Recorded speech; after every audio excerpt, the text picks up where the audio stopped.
Everyone, welcome back to another great episode of Raihanna's Cuisines. Today I am going to do a nut muesli or nut cereal. This is something that I have because we can't have the real cereal.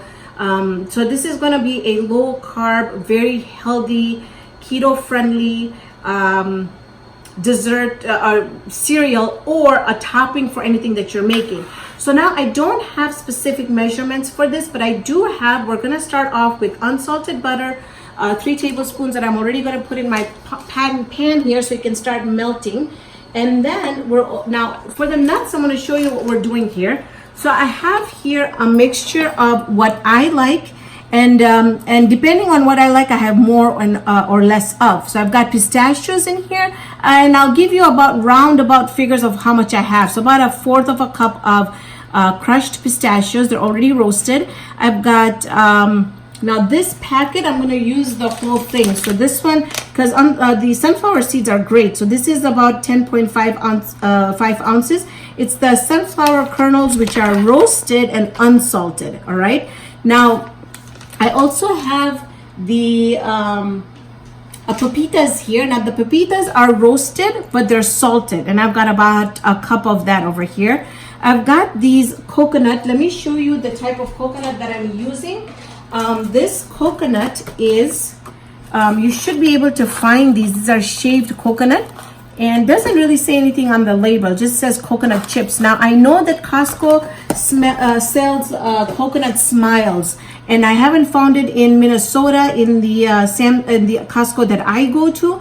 But just to let you know, maybe your area has it. So it goes by the name of coconut smiles. And then I've got some here roasted cashews that I just crushed up by hand.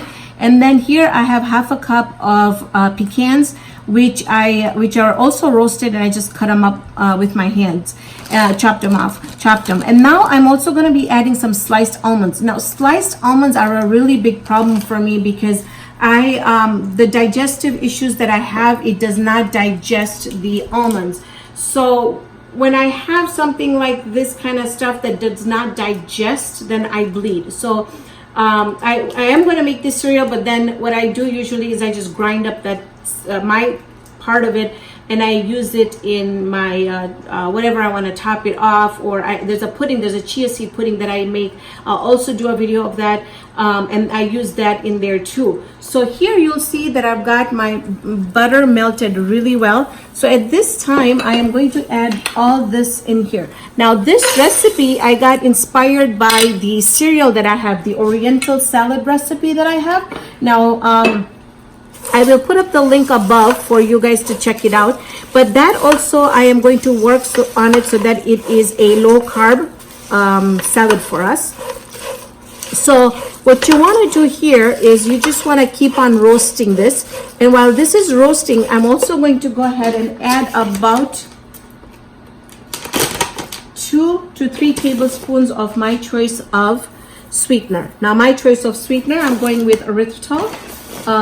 They also have the erythritol and monk fruit mixture that I use a lot too. But so this is just to give it a little bit of sweetness so that I don't have to add any more sweetener in my puddings or whatever that I'm having. So you just want to go ahead and you want to cook this on medium low, and you want to cook this until it gets really nice and toasty.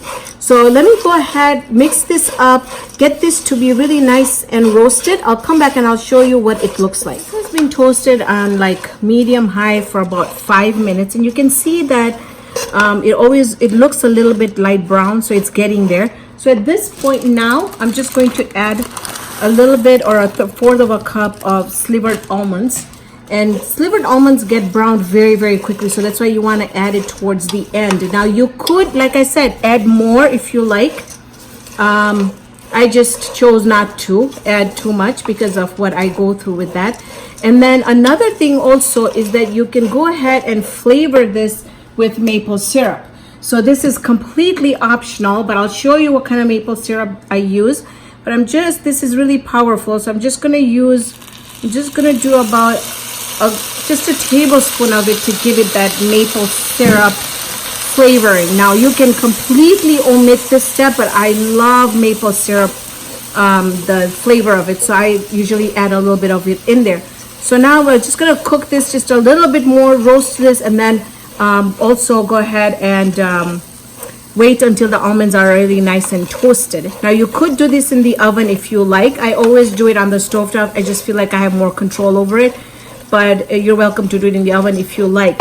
So let me just show you the type of maple syrup that I'm using is the Lakanto.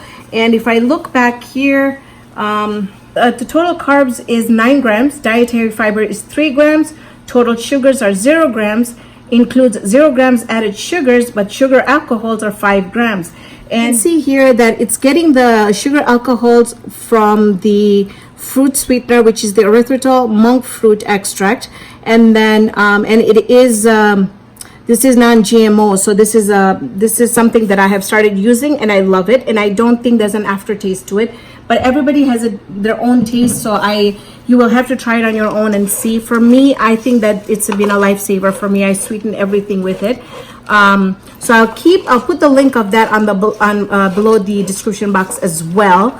But I'm gonna let this toast a little bit more when we come back. I want to show you how you're gonna know that this is completely done is when you move it around, it's gonna, little bits of it will clump together. That's the first sign. This is still pretty warm.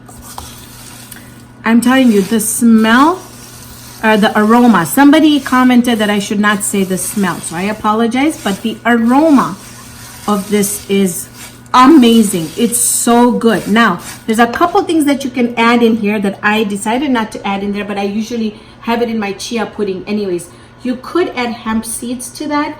To this, you could add chia seeds to this, and there was one more, and flax seeds. You could do flax seeds, but I wouldn't cook the flax seeds. I would just add it later on. I don't know, I've had a bad experience of cooking the flax seeds with it. It just gives it too strong of a flax seed aroma.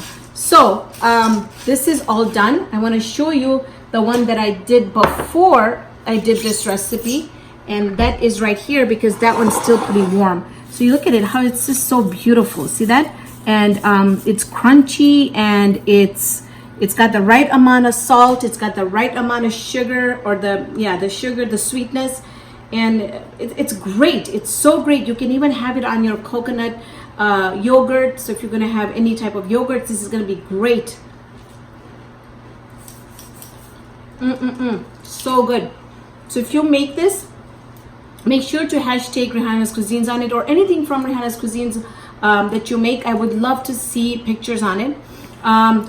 Please comment if you want to ask any questions. If there's something that I've missed, I would love to answer your questions. And share my videos. Please share so that we can all benefit from this. So much for joining me on this episode of Raihanascuisines. Hope you can join me here next time with another great video. See you then, friends.